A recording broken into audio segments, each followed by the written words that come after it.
Well, hello everyone. Good afternoon, good evening, depending on where you are across this fine country, and welcome to this exclusive BDO Connect session hosted by AML Smart Guard. I'm Nathan Lynch, a financial crime writer, and it's my great privilege to be steering this conversation tonight with all of you on the call from the BDO community and two of the greatest thinkers and speakers in the industry. So, as a little bit of context, as most of you know, from the 1st of July, which is pretty close now, less than a week, the AUSTRAC regime for gatekeepers will be extended to a whole new population of businesses under the Tranche 2 reforms. So, this is real estate professionals, lawyers, accountants, trust and company service providers, and even some jewelers. So, for many of you who are watching, this is the first time you've ever probably sat inside an AML regime, and you've got a pretty hard enrolment deadline of 29th July. And ahead of the 1st of next month, there's a whole host of things that we need to have in place. So, tonight is about really cutting through the jargon and the noise and giving you a clear path to compliance, even in view of the tight deadlines. So to do this, we have, as I said, two of the best placed people in the country to discuss these issues. Paul Jevtovic is the former CEO of AUSTRAC. We're very lucky to have him here today. He's run the agency, so he can really give us an insight into how the agency thinks and also experience from his time leading reporting entities. Paul, thanks for joining us. Thanks, Nathan, and good afternoon, evening to everyone. Look forward to a really good constructive dialogue, and hopefully we can help you navigate the journey that you're all now part of. Absolutely. And of course, we have Jeremy Babb, who's the founder of AML Smart Guard, who lives and breathes how these obligations work in practice and how technology makes them manageable. Jeremy, thanks for joining us. Thanks for arranging Yeah, this. thank you, Nathan, and it's great to be part of this and to talk to our BDO community members and potential any BDO partners on the call around, what in practice this means. Once you've created your AML program, how do you execute? Exactly. So I guess just to start things off, Paul, I'm wondering, this is going to be a big change for a lot of small businesses, and coming inside the regime, there's a obvious starting question that's probably on everyone's mind. Why do we need to do any of this at all? Is there a genuine benefit to the business of being inside the AML CTF regime? And what about the reporting channel into AUSTRAC? Is that a privilege or a responsibility or both? Thanks, Nathan. A good question to start off with. And for those who don't know, apart from having been the CEO of AUSTRAC for the 30 odd years before that, I was an assistant commissioner in the Federal Police. I headed an anti-corruption body here, and the reason I share that with you is I too have been a consumer of AUSTRAC intelligence as part of my role and responsibility to protect Australians in Australia. And the most important aspect of and there's often debate about the introduction of professional services into the AML regime. I see it as an unprecedented opportunity to enhance our intelligence capabilities, because for many, many decades, we've only been able to put together part of the story that is money laundering. But with the professional services that are now going to be included under the AML regime, we can literally cover end to end every typology that today money launderers use to money launder the proceeds of crime. And Nathan, I wanted to just kind of bring it to a step of, when you talk about money laundering, a lot of people think it's just these people in suits moving money from one place to the other. I just want to remind our colleagues on the call that money laundering is about the proceeds of crime. Those crimes include child sexual exploitation, the sale of drugs, the sale of weapons. I could keep going, but I'm sure you're all getting the flavour. The proceeds of crime is the DNA of organised crime. So you are joining a regime where your knowledge, your expertise, your experience is going to contribute to how we protect Australians and protect our country.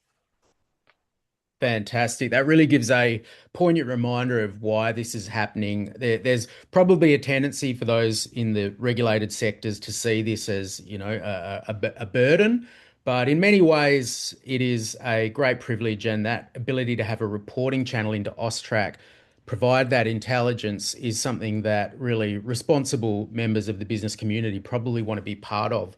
So on that note, Jeremy, we talk about real estate, accounting, law as sectors being captured, but that's not really the case, is it? It's based around designated services. So can you explain what the distinction is there for our audience? Yeah, look, it's a really, really good point, because we're dealing with accountants, solicitors, insolvency practitioners, um, conveyancers, many people who don't necessarily have a table as such, as what you would call it, in the AUSTRAC AML legislation or the rules. The table is actually professional services. So professional services, table 6, it covers all of these, all of these different practices. And, even as late as the 22nd of this month, AUSTRAC did an update release around insolvency practices and what they were expected to do. And that just, enhances on top of what's in the professional services in table 6. So you may be doing some of those things as an accountant. You may be doing some of those things as an insolvency practitioner, but that's why it's capturing people across segments, is because we're not talking about specific accounting or insolvency or solicitors, but we're talking about the professional services, as opposed to real estate, which has got its own designated table. I mean, it's only got 2 designated services in it, but regardless, it's specific for real estate, as is gold and bullion. It's specific for gold and bullion. But professional services is touching multiple industries. And the real trick around that professional services table is to look at it and say, whether I'm an accountant or a conveyancer or an insolvency practitioner or a solicitor, am I actually delivering one of these designated services, which means I need to be registered with AUSTRAC and have an AML program, and delivering and executing on that AML program for AUSTRAC to do the things that Paul's just talked about in protecting the nation and the people in the nation and people internationally as well, against what's going on. So, so professional services, it's not, it's not aimed at one sector. It's aimed at everybody providing those services. Absolutely. And there's also that possibility that organizations in professional services might be doing a non-regulated activity, like a solicitor, for instance, doing family law, but then stray into a regulated area. So understanding these designated service tables are critically important in your day-to-day operations. So, Paul, the regime commences on 1st July, as we said, and the enrolment deadline's 29th of July. So, I believe at this point we have about 25,000 entities enrolled, which is about a quarter of what AUSTRAC is expecting. Is there any need to enroll early, and what would be the practical impact if a business misses that deadline, and is late to enroll or appoint a compliance officer? Yeah, look, I think the reason the enrolment dates have been set is because of the sense of urgency we have as a nation around implementing this legislative regime. It's been a long time in coming, and I think it's important to share with many of you who have joined us that these amendments to the legislation and the incorporation of a range of professional services, accountants, lawyers, etc., has literally been nearly 14 years in the making. And from a global perspective, we haven't necessarily set ourselves in a very good light when it comes to maintaining this global standard. And really, we are catching up with the rest of the world. And so there is a reason that there is this acceleration and expectation that come 1st of July, with a deadline of 29 July, people will enrol. And if you think about it, let me just simplify it to first impressions. You're going to have a long-standing relationship with AUSTRAC as a regulator. And whilst they're going to have circa, I think the estimate's around 100,000 reporting entities, the reality is that you'd want to be demonstrating your understanding and your commitment of your obligations under these laws from the get-go. And it has been really important that AUSTRAC has made very clear they don't expect the additional 80,000 reporting entities to become AML money laundering experts overnight. That is not the intent. But I think it's an important reflection on each business, each individual, to enrol on time and to start getting your head around the fundamentals. We're trying to not speak in acronyms. Nathan and I and Jeremy have been doing this for decades, but you will need to get your head around what are the fundamentals around my obligations under this regime, and we'll get into some of that shortly.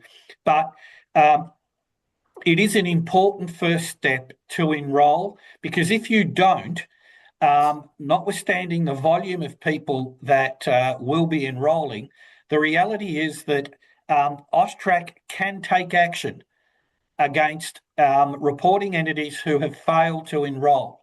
And so that's not the start of your journey that you want. So I would encourage people to get the enrolment done.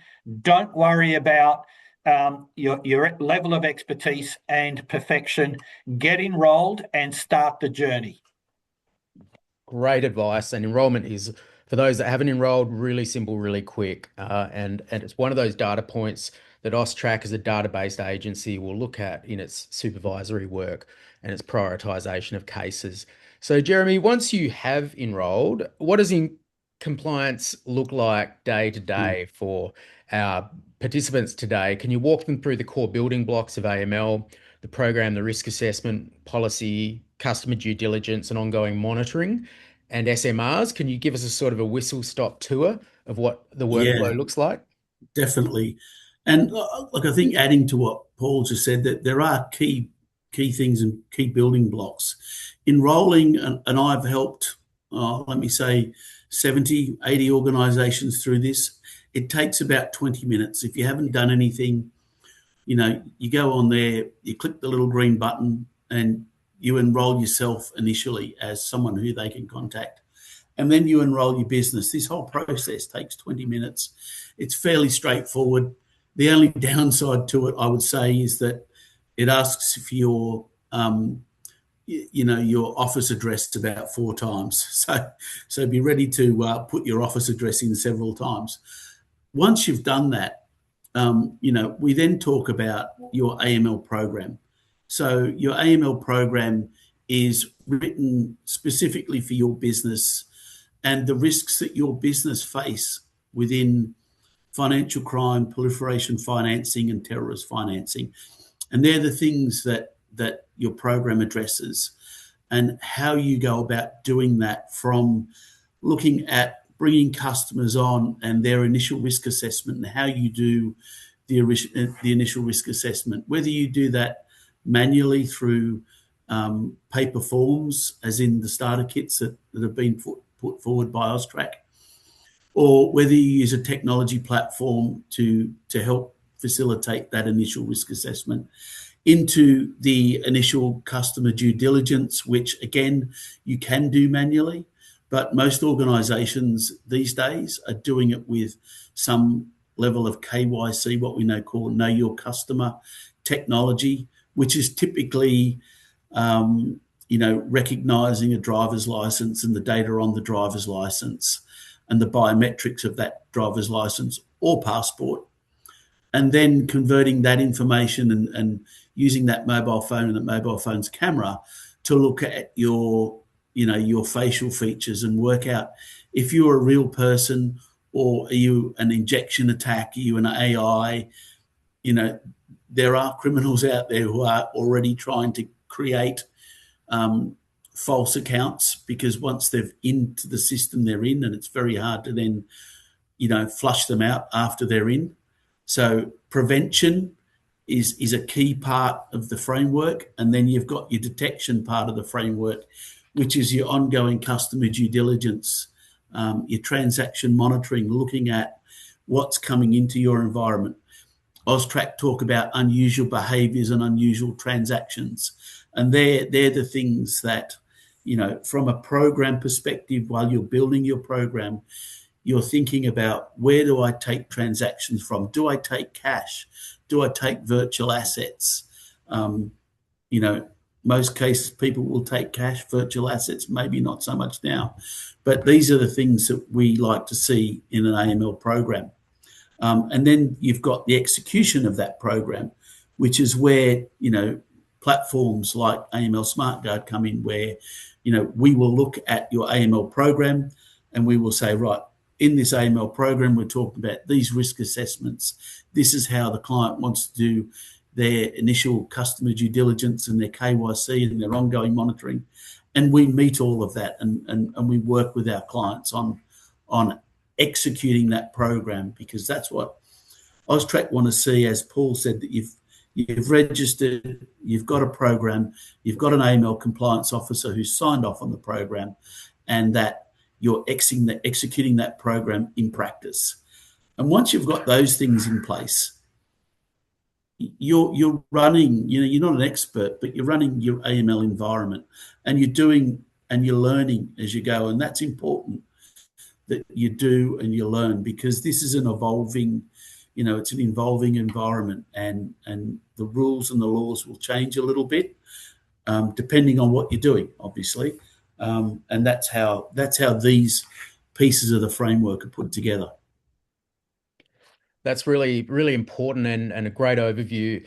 Probably worth reminding people that the entire objective of this regime is to gather and disseminate financial intelligence reports. So that's your transaction threshold reports, and particularly your suspicious matter reports. So when you're doing all of this work setting this up, it's really important, I believe, to keep that in mind, that what you're ultimately doing is providing intelligence to AUSTRAC. That's the most valuable piece of the puzzle. All of this framework just helps you get there and assure the regulator that you and your staff are doing their bit to identify, deter, and disrupt financial crime and play their role in it. So on that note, Paul, around reporting, can you give people that are new to AUSTRAC a bit of an understanding about its dual role as both financial intelligence unit and regulator, and how that shapes the way that it will probably go about industry support and supervision? Yeah, thanks, Nath. Look, AUSTRAC is unique. It is one of only 4 regulatory agencies in the world that has both a compliance and an intelligence function. So it is our regulator to ensure compliance against AML and counterterrorism financing laws, and it is also the nation's financial intelligence unit. So it is unique, but a very powerful combination. Obviously, speaking from experience, the ability to ensure that we don't have a regime that is compliance for the sake of compliance, but a regime where compliance is a critical feed to intelligence generation. And who do we generate that intelligence for? We generate that intelligence for law enforcement, whether it be state or federal, whether it be domestic or international. We generate that intelligence to give feedback to all of us, whether you're in banking, whether you're in accounting, whether you're a lawyer, to help us understand the kind of risks that organised crime are creating through their criminal typologies. And so we will, it is a complete cycle of, through our compliance, through providing the necessary reporting, whether that's cash transaction reporting, whether that is suspect matter reporting, SMRs. There is a complete cycle of intelligence that, we will all be beneficiaries from. And the real thing about why the intelligence component is important is that as individuals, we will never have the complete story.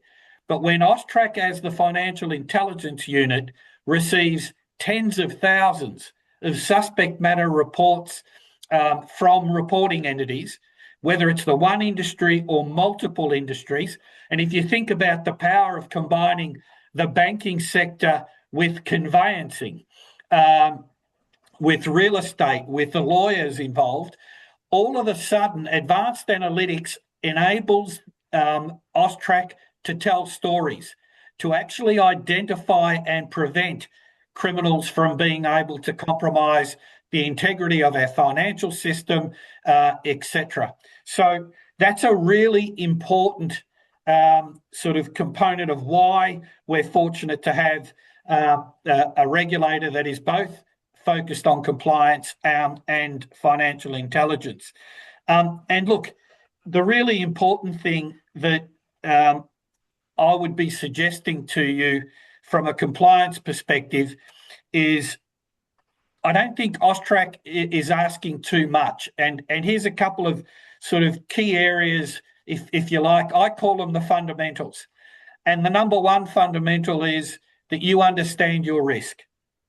The number two fundamental is that you know who the clients and customers are that you deal with every day, that use your services, your products, etc. That you have an ability to identify anomalous behaviour. You know who your good customers are behaving appropriately. You're also the best person positioned to identify when someone's behaving in a way that just doesn't feel right, doesn't smell right, doesn't look right. And that's what AUSTRAC's looking from you. And then, of course, you report when you're required to report via the portal that AUSTRAC will make available to you. And once you've reported, it doesn't end. You're then expected to ensure that you take the right action on the respective customer or customers that you've reported to AUSTRAC on. You're not expected to wait to hear back from AUSTRAC. You're expected to exercise judgment as to, is this a customer that you want to continue to be providing services to? So that's the kind of, the combination of compliance and the generation of intelligence. Thanks so much for that. That's a great insight. And just quickly, as a follow-up to that, because enforcement and supervision, of course, is a big part of the regime and a big reason that businesses do, spend time and money on their compliance program. In your experience observing AUSTRAC, have there been cases where AUSTRAC has gone after an entity for compliance failures when it's feeding good intelligence? Or is it more a case of the intelligence flow wasn't there and then AUSTRAC went and looked and found a whole host of compliance failures? In other words, is AUSTRAC's focus on good intelligence with compliance as a pathway to that? Yeah, look, I think that's right, Nathan. And I would urge colleagues on the call, just Google speeches by Brendan Thomas, the current CEO of AUSTRAC. Brendan is providing excellent leadership of not only AUSTRAC, but of the national agenda around attacking organised crime through, frustrating them by not making money laundering easy in this country. So if you read Brendan's speeches, one of the reoccurring themes is, that they want to support all of the reporting entities in doing what's right. And, they are unlikely. Now, this is just my opinion now. They are unlikely to take action against reporting entities who are acting in good faith. Mm-hmm. What they are most focused on is reporting entities who are reckless or indifferent as to their obligations. And and are not acting in good faith. Reporting entities that to save money are taking shortcuts and therefore exposing their products and services, their business, to being an easy target for organised crime and turning a blind eye to it. So, I think it's very distinct as to where AUSTRAC will focus from taking action versus the support it's going to provide for reporting entities wanting to do the right thing. That's really helpful. And I'm sure that's a great assurance to those that are being introduced to this regime, which can look quite overwhelming at first, but attitude is critical. And just to echo your comments around Brendan, the CEO, when I've spoken to him, so that people have a context of where he's coming from, he's a proud Aboriginal Australian, and he's seen the decimation that drugs and crime has had on his country and his people and incarceration rates and the like. And for him, this role at AUSTRAC is very much about protecting the community from those corrosive harms, particularly the egregious nature of profit-motivated crime, which is being a predator on other people's misery. So AUSTRAC's perspective is really unique, and they are your ally in this. It's critical to remember that. So, Jeremy, training, it's one of the core obligations, and so much of compliance is really a behavioural thing. Compliance is the mechanism through which we embed and improve behaviour. But the AML regime, do you think, particularly for Tranche 2, is going to live in-house staff behave every day and their level of skill? So what does training look like to you when it's good, and what role does it play? So training is obviously critical. People are now being asked to shift their behaviours and learn new behaviours around how to understand what you're looking for potentially when you're talking about individuals coming in and dealing with you or wanting you to give them a designated service. And sometimes for accountants, it might be someone that's asking you to set up a trust or some sort of complicated structure, and you need to start thinking about, well, why are they asking me to set this complicated structure up? Look, I know from a lot of previous investigations when accountants and legal people have been caught in a world of AML, criminals, that sometimes they get dragged in unwittingly by doing one or two things. And then they find themselves in a position where they either have to go to the police and fess up and potentially face a criminal charge, or just keep going down the track that they're going on, which isn't the right way. So they're put between a rock and a hard place because they haven't been educated and they weren't within the regime previously. So now it's about learning what it is that you're expected to be doing and thinking about day one. So if you're doing any training program and you're looking at what am I walking away from here with, you're simply walking away with the knowledge of what is it that I need to be looking for and understanding when I'm thinking about financial crime. And if you put yourselves in, you talked about Brendan and the Aboriginal people, but equally, financial crime affects an international community. There's been Australian banks who have been fined for allowing money to be sent to countries like Myanmar and Thailand, etc., where that money is used to have people, kept in slave labour or prostitution, and very young children who are, their lives are being ruined from an early age. Nothing to do with them. So, education is around understanding what it is that we're looking for. A lot of the education programs that I look at, people like to flick through them, but if you look at them and think about why we're doing this, it's the education to say, am I doing the right thing? Is this person that's presenting in front of me asking me to do something unusual or suspicious?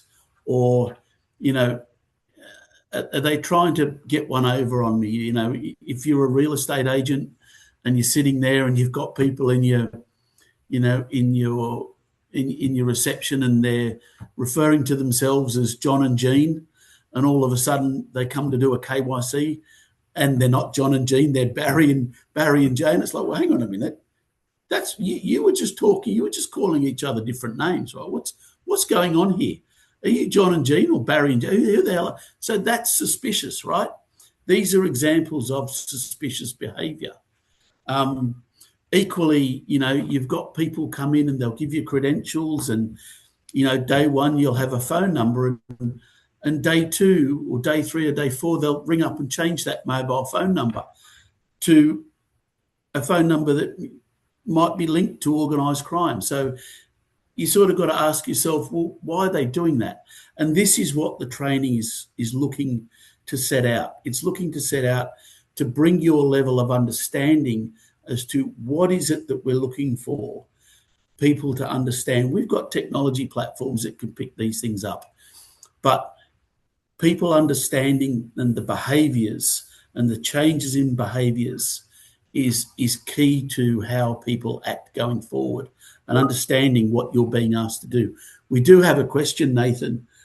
Yeah, let's go. In the chat, and it's a question about, and it's an interesting question because it's a 16-page form around initial customer due diligence, and the question is around, obviously that's a sole trader, that's the individual or sole trader, and it's being asked about tax and tax return. So this is a nice segue into the education, because in actual fact, if you're an accountant and you're only doing tax returns, that's not a designated service. So if you are only doing tax returns, you are not providing any designated service. So therefore, you don't need to register with AUSTRAC. But I had a conversation with Paul about this a few months ago now, and we're not sure of any accountants who just do tax returns. And that's an interesting point. If you do, if you're doing office, if you're being an office for someone, then that is a designated service, an office address. So it's little things like that. So the education goes to knowing when you're providing one and when you're not. And you're getting there really to the core of what we discussed earlier, which is understanding how you can stray from a non-designated service into a designated service in the course of doing business, and preparing and being ready for that is critical, so that you don't suddenly discover that you're providing designated services without AUSTRAC registration, which is an immediate breach. If I could just I hope that giving examples is helpful. Duncan Warnock, you asked that question, and a practical example is if a client engages a tax agent only to prepare their income tax return, lodge the return with the ADO, and answer ordinary tax questions. The regime was designed to specifically not capture those services. But in that scenario, there is no obligation likely to be triggered to undertake customer due diligence. However, in that same scenario, if the customer then says, I'd like you to help me establish a discretionary trust, I'd like you to help me incorporate a company, I'd like you to help me restructure my corporate group, or I'd like you to help plan and execute a sale of a business, you are then captured, and you are then providing designated services. And the only other thing that I would add is that even in preparing tax information, if you believe that, let's say you've got an international student who, for one reason or another, you're providing services to, who's here to learn, etc., and might be having a job, and if they're turning over $1 million every 2 weeks in that job, that might be something you'd say to yourself, that is activity that I think I should capture and report to AUSTRAC. So it's that kind of, quite obvious anomalous behaviour on top of whether it's a designated service or not that you would consider reporting to AUSTRAC. That's really important. And also, Duncan, one thing you've mentioned there that maybe you won't have a designated service for 6 months.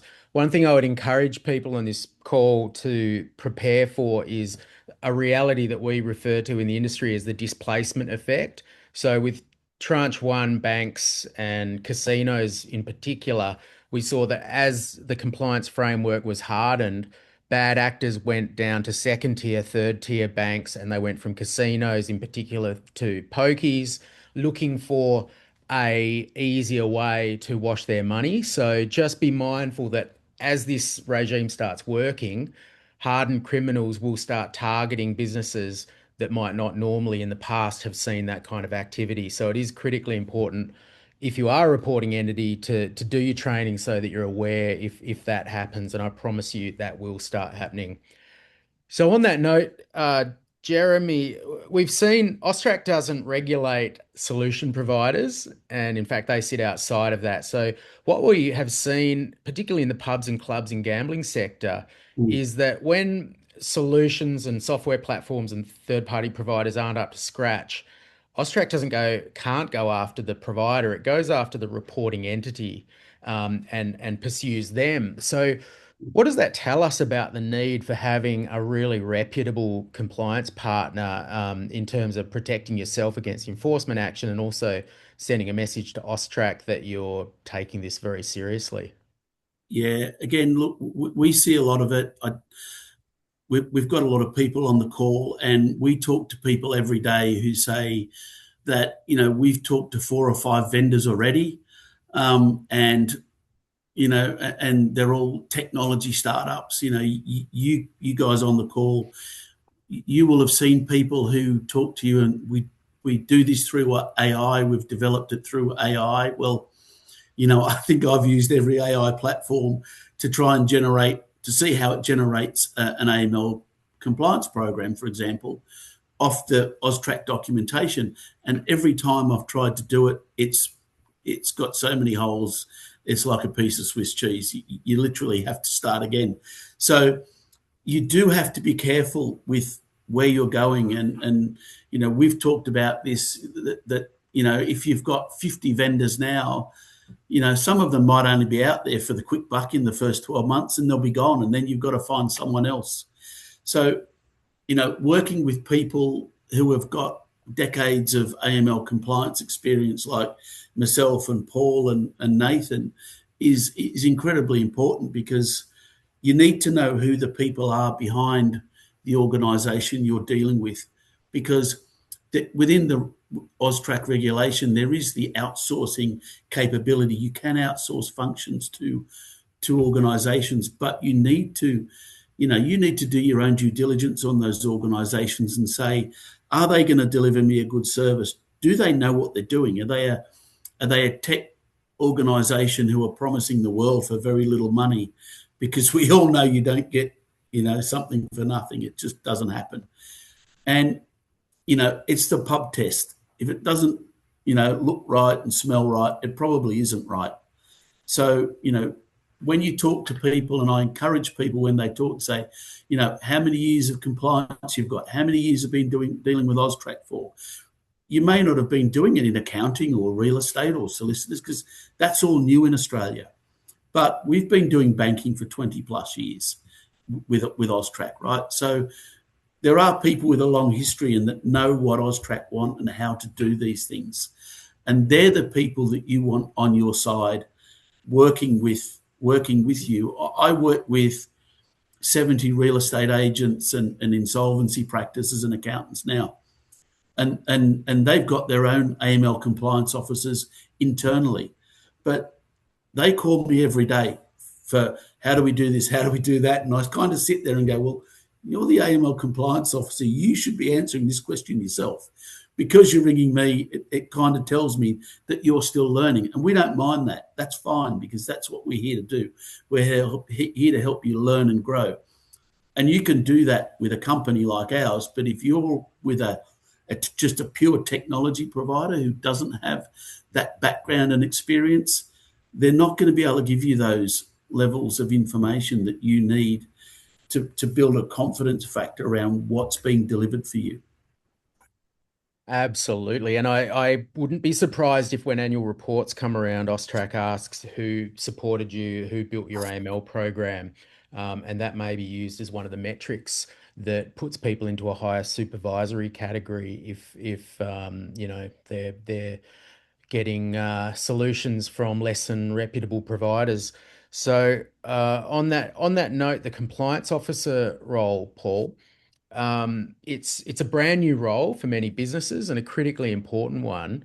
So how important is it to choose the right person for that role? I mean, in a sole practitioner or small business, it's probably going to be the owner, but in larger businesses, you want to get that right. And you know, then there's reporting group and potentially in governing body, senior management. How do these work together? Yeah, look, I think again, everything anchors back to the level of risk, the complexity of your organization, its size, its volume, transactions, the number of customers. All of those things should inform whether um, you, if you're running you're a sole person running your own business, you're going to be the anti-money laundering compliance officer. If you're running a larger business, multiple employees, you know, hundreds of customers, etc., then you would be well advised to consider bringing in someone with a level of knowledge and expertise. Now, I can tell you there is not 100,000 people out there qualified to be an AML co waiting for a job. And so there's a reality of the landscape. And AUSTRAC, I think, accepts and has acknowledged that for many reporting entities, they're going to be on a learning journey. And I think Jeremy's, I think, already extended that it's okay to start from a zero base. There is plenty of things that a company like AML Smart Guard can do to help you understand the basics.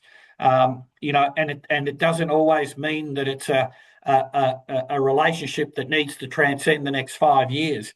AML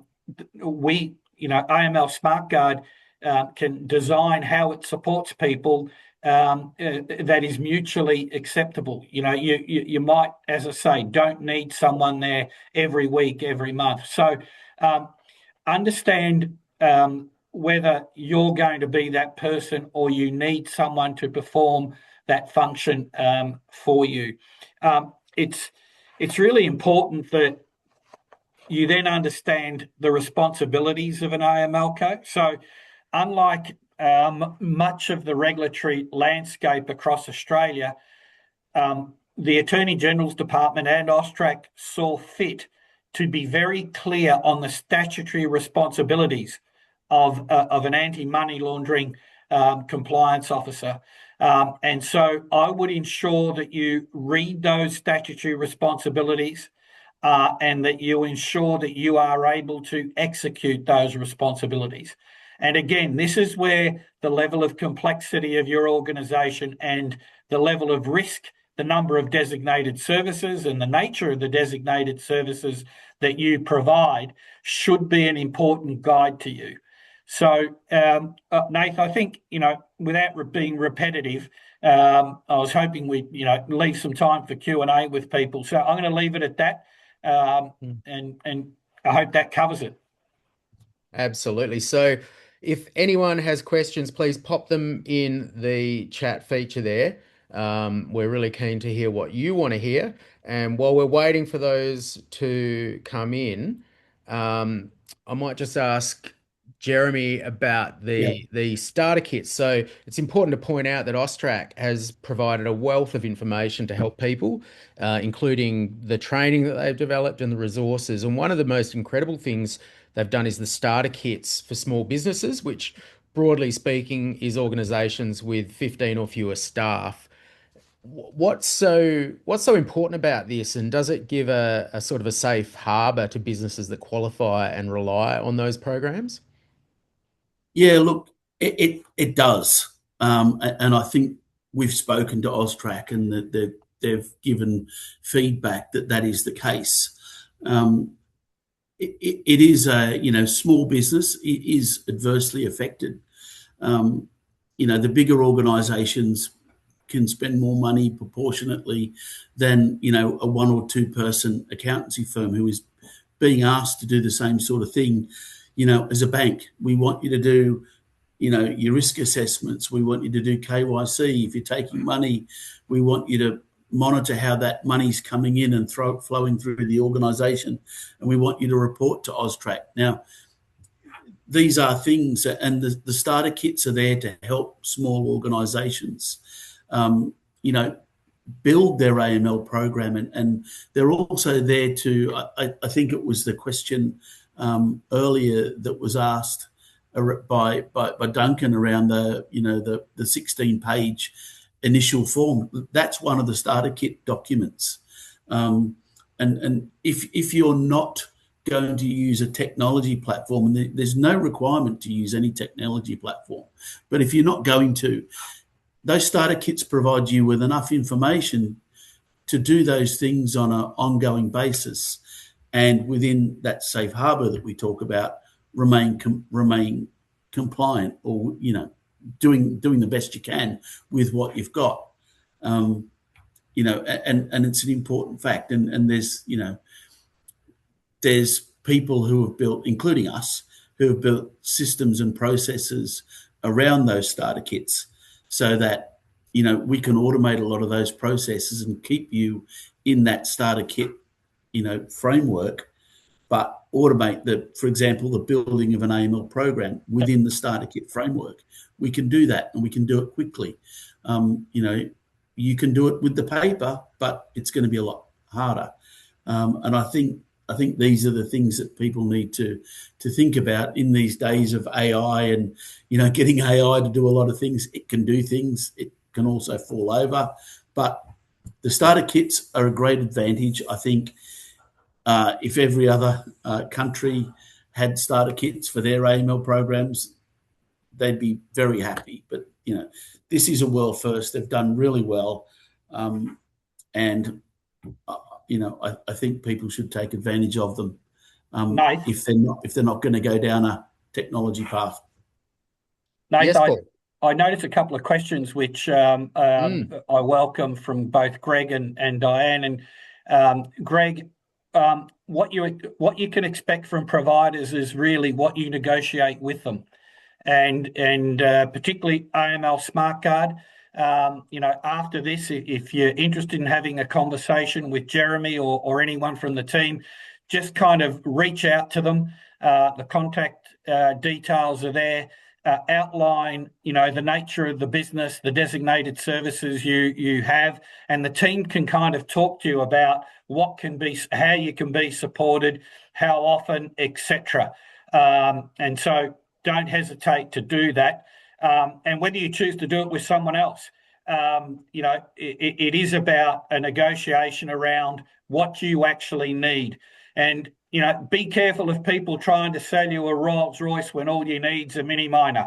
That is the only bit of advice I would give you. And as the chairman of AML Smart Guard, I can assure you the integrity of our company and services is paramount to me and the company. So, we will be very honest and transparent as to what we think you need and what we can do to support you.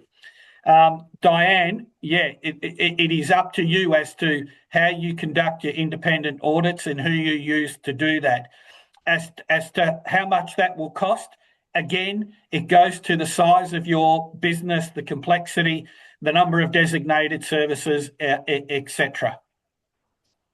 So I hope that answers both Greg and Diane. Yeah, absolutely. And I think the thing to stress there as well, Paul, is that independent evaluations will happen down the track. So in terms of getting your review, or as you call it, your audit, that's an obligation that will come down the line. At the moment, the focus really is on implementation. There's a question there from Guy as well around a 10K cash deposit on a BAS. Look, if that's one of your clients, if you're looking through a client's books and you see a $10,000 cash deposit, that someone's given that client. Well, you know, I might defer to Paul here, but I would say it's your client's books. You need to make an assessment as to, is that normal behaviour? Is that unusual behaviour? Is it where did it come from? Did it come from a source that they deal with regularly? There are reasons for people using cash. People could have sold a car and used the cash, for example, to go on and, with the accountant. But it's if you're doing a tax return or a BAS, and I see where the question's coming from, because you're not delivering a designated service, but 10K cash stipulates potentially a designated service. It comes down to, for me, it comes down to, how is that 10K derived, and is it normal behaviour? Paul? Mm-hmm. Yeah, look, cash is not illegal, and it won't be in this country ever, I don't think. Well, maybe ever is a big statement by me, but I would suspect in my lifetime, cash will continue to be utilised. So people can use cash. What is critical is to accept that organised crime and criminals continue to exploit the use of cash. Okay, and so Jeremy gave you a good sense of, it is not the use of cash that's the problem, it is how the cash was derived. And that's where knowing your client, knowing your customer becomes important. Do they conduct a business, or are they in an employ, or have they provided you enough information that validates why they might be making a 10K cash deposit on BAS? Is that unusual for their normal behaviour? They're the sort of things that you need to start putting your mind to and determine that, this just doesn't feel right. And that should, that curiosity to ask the questions. And if you don't like the answers, file an SMR to AUSTRAC, whether it is a designated service or not. And of course, if you haven't registered with AUSTRAC, in other words, if you're not providing a designated service and haven't registered, you don't have an opportunity to report because you're not a reporting entity. In that case, your report, I guess, that poses a difficult element of the regime. But again, it highlights that importance of, if you are providing designated services or intend to, and you are registered, as Paul says, you can report. The other thing to bear in mind is, often it's not the $10,000 transaction, it's the transaction just under that's suspicious, because a $10,000 cash transaction needs to be reported as a threshold report, whereas structuring involves payments just under that limit. So these are the fun things you will get to discover as you go on your learning journey around AML, and watch lots of episodes of Ozark as well, right, Jeremy? Yeah. And I think with that $10,000 question from Guy, I think if you think about, the path of that cash, right, depending on where it's going, obviously, but if it's in a BAS statement and it's been paid to your client, there's every chance that your client's taken it to the bank and put it in the bank. And guess what? The bank would have written a TTR and an SMR against your client. So it will have been recorded, and it'll have been recorded against your client. Well, not against might be the wrong word, but it will have been recorded that your client deposited 10,000 cash or 9,500 cash, because they even report those, to the regulator, right? So yes, it will have been captured as suspicious somewhere, unless that cash is going to other cash locations. And then it doesn't get picked up until it eventually hits the banking environment. People who are out there might be amazed. I often speak to people and they say, I never see $100 bill in Australia. It's kind of true. But there is $100 billion of cash floating out in the economy out there somewhere. So it does raise some interesting questions, but it also underscores, as Paul said, it's not illegal to use cash. It's legal tender. There could be a perfectly legitimate explanation, and it's critically important not to underreport. That's the worst possible thing. If something's suspicious, you need to report. But likewise, you want to make sure you're not just jumping at shadows, which is where knowing your customer, asking questions about source of wealth, source of funds is critical. And you can do that in a way that isn't confrontational. What have we got here? I think, Guy, you're probably right. There's a fair bit at Randwick, fair bit at Flemington, Morphettville. The list is long, Guy. So I think Yeah, you're probably right. Yep. The mind of the money launderer is unbelievably creative, and the determination is extreme, and the motivation's very high because it's lucrative. So just be mindful that these schemes where your business could potentially be exploited are going to be pretty sophisticated potentially, but also the money launderer uses your business. The money launderer comes in with a criminal motive and uses your clean reputation, your professional reputation to wash money. So this is the last thing that any reputable business wants to allow to happen. It's great that you now have the skills and the reporting channel to combat that. Have we got any other? There is one that asks a question about what level of support should I expect from providers when an alert or flag is triggered. I think I Okay, covered so that. I think Paul's touched on that, you but did? I carry covered on. that, Okay, Jeremy, right, earlier. right. Yeah, Yeah. yeah. I was going to say it's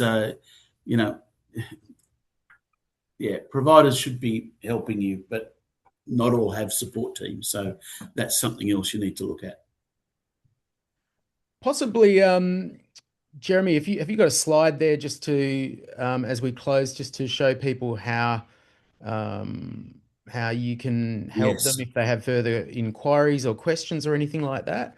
And maybe To while you're pulling that up, if I could just quickly ask Paul, you when you were at AUSTRAC set up a pretty amazing entity called the Fintel Alliance, which has worked on a whole bunch of incredible projects around issues like um, human trafficking and money muling let and me all sorts stop of sharing. nefarious things. Just quickly, can you give our audience an insight into some of the most satisfying wins that you've seen the law enforcement and financial intelligence community get as a result of the hard work of reporting entities? Yeah, look, I'll sum it up by saying that the things that I think Australia and particularly the Fintel Alliance, which is one of the most advanced public-private partnerships in the world, not just something domestic, but is the ability to actually protect the most vulnerable in our community, whether it's our young, teenagers, children who are the subject of heinous crimes, online crimes. I've got some horrific stories of the way organised crime has, stripped, people in their elderly years that should be enjoying their superannuation and the fruits of their labours, stripped them bare so that, like sixth generation farmers who have been scammed by organised crime of all their money and wealth. So the most pleasing thing was the ability to actually prevent the most vulnerable in our society from being targeted, and unfortunately, it happens more often than not. Really salutary reminder about why this is both an obligation and a huge privilege. Jeremy, do you want to just run through what people can do after the I webinar if do. they want to get in touch? There's one last question here Okay. around is preparing a Division 7A loan or a dividend statement in the ordinary course of setting out tax returns caught as a designated service. That go on, Paul. No, I was going to say, given the very specific nature of that, I suspect that's a good one to take offline. Yeah. Yeah, could And be. go back to Guy or whoever's asked that question fine. on. Yeah. I think the wording for me, their loan, might trigger a designated service, but it's certainly one that would be better taken offline, Guy, and really delving into it. I like the way Guy's thinking I though. agree. I think Randwick, Division it's 7A loans. He knows exactly how this game will work, and that's the sort of creative and determined thinking that we love in the world of AML. yeah, indeed. All right, so if everyone just gives me a second, there's an offer here on screen now for all the BDO Connect members. How could you not take that up? Amazing. So Great. exclusive offer for BDO Connect members. If you register before 30 June, which of course is your last day before you become a reporting entity the next day, if you provide designated services, you can benefit from those two plans: a 6-month waiver of the platform access fee valued at $5.94, or an annual prepayment offer where you get 15% off the standard scaled and enterprise plans.